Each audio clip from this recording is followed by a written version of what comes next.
La Belle et la Bête, une histoire d'amour.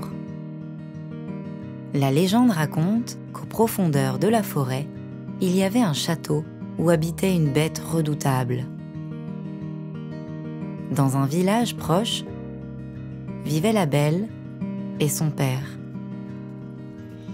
Ils aimaient se promener dans la forêt, mais un après-midi d'hiver, leur carrosse eut un problème. Ils n'étaient jamais arrivés si loin. Quelque chose entre les arbres attira leur attention. « Regarde, Belle, un château. Peut-être qu'il y a quelqu'un pour nous aider ?» Serait-ce le château de la bête ? Ils sonnèrent, mais personne ne répondit. Cependant, comme par magie, les portes s'ouvrirent toutes seules, les invitant à entrer. Il y avait une table dressée pour deux, mais il n'y avait personne. Ce serait dommage de laisser refroidir ces plats.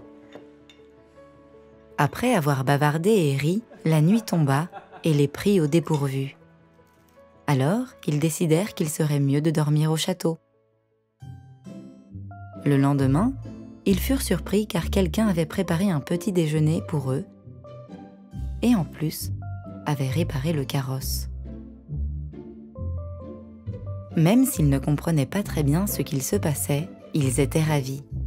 Quelle bonne nouvelle! Maintenant, nous pourrons rentrer chez nous. Avant de partir, la jeune fille vit une fleur qui attira son attention. La seule rose qui avait survécu au froid. Je t'emmènerai avec moi et je prendrai soin de toi. Qu'est-ce que tu fais, voleuse? La bête dont tout le monde parlait au village était réelle. « S'il te plaît, ne nous fais pas de mal !» Après tout ce que j'ai fait pour vous, vous me payez ainsi, en volant ma rose? Je suis vraiment désolée. Excusez-nous, nous ne voulons pas vous déranger. Nous partirons immédiatement. Vous devrez payer pour ce que vous avez fait. Vous n'allez pas partir si vite. Elle reste avec moi. Maintenant, elle est ma prisonnière. Non, s'il vous plaît. S'il vous plaît, ne prenez pas ma fille. Je planterai un nouveau rosier pour vous compenser. Peut-être préférez-vous rester tous les deux? Ne t'inquiète pas, papa.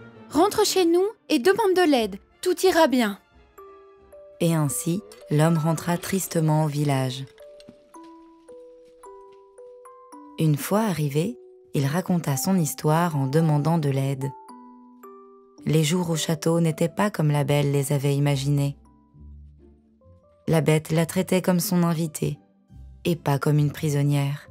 Et même si la jeune fille profitait de sa compagnie, elle n'osa jamais la questionner sur son apparence. Elle préférait ne pas la blesser. Belle, tu es très silencieuse. Qu'est-ce qui se passe? Mon père me manque. Il doit se sentir très seul sans moi. Je suis tout ce qu'il a. Je n'aime pas te voir comme ça. Tu vas me manquer. Mais c'est mieux si tu rentres. Si jamais tu décides de revenir, je serai très content. Mais si tu ne le fais pas, je comprendrai. C'est vrai? Oh, la bête, tu es si aimable. Merci beaucoup. Je te donnerai mon cheval le plus rapide pour que tu arrives au plus vite. Allons-y.